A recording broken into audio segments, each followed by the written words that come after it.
next episode of AMC's Better Call Saul. What about you, Michael? What's the plan here, Kim? What I'm gonna ask is impossible. Don't worry. No one's gonna know about it. Listen to me carefully. Think about what happens if something goes wrong.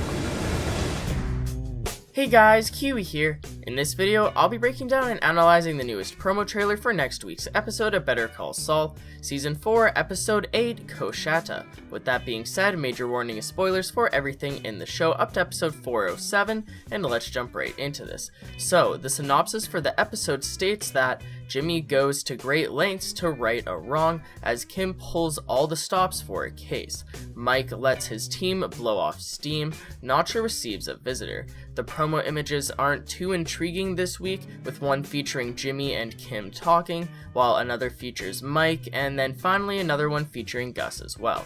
Now on to the trailer. It starts out with Jimmy on a big travel bus, so what is he up to? We'll speculate more on that in a minute, but next up we see the same prosecutor from the last episode talking to Kim once again, and she asks her what the plan is, most likely in regards to Hugh's situation. Hopefully Kim manages to work something out, but this prosecutor seems more difficult to work with than that petty with a prior guy, for example, so I'm not sure if she's going to be able to get through to her.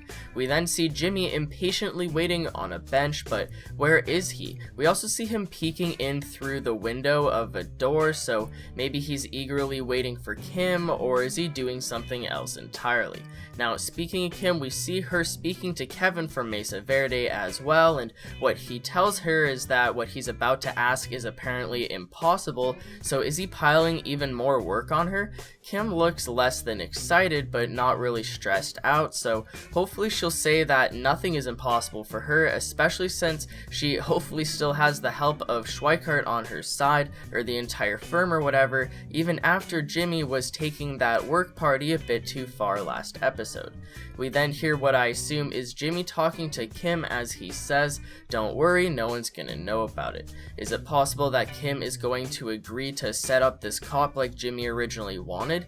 Maybe Kim's negotiation with the prosecutor fell flat once again, causing her to take Jimmy's less moral route. If she does and something goes wrong, could this potentially ruin her career? Maybe Kim is worried about the huge risk that they're taking, causing Jimmy to try and settle her nerves. We know that Kim has some sort of idea in regards to the art supplies that she bought at the end of the last episode, but I have no clue what the heck she has in mind. Maybe to write complaints about the cop and make it seem like it's from different people, but honestly that cliffhanger was annoying how they cut the episode off like that. Normally I love the cliffhangers for this show, along with the epic ways that the episodes usually end off and cut to the credits, but last time it just kind of felt like an annoying cock tease. Anyways, one question that I still have about this promo trailer is, why the heck is Jimmy looking through what seems to be a hole in the wall? This isn't Stranger Things, what's the explanation here? It looks like he's wearing the same gray hoodie as when he was on the bus earlier in the trailer, so is this where he winds up? Also, it looks like he might have a blue shirt under that hoodie, so could this be the same day that he's sitting on that bench and looking through the window? And then he's also wearing that same hoodie when he's standing alongside Kim closing her trunk, so I wonder what the chronological order of this day is. Now, moving on to Mike's side of things, we have a clip of the Superlab workers shining a flashlight on their situation, followed by the head German guy talking to Mike, and I like the way that he calls him Michael instead of Mike, so he says, "What about you, Michael?" and then Mike just shakes his head. I'm not sure what they're talking about, but if you actually look at where they are, it looks like they're out having drinks in public. So did Mike and Gus actually agree to allow their team go out and have some fun at a bar or something, such as the synopsis implies as far as blowing off steam goes?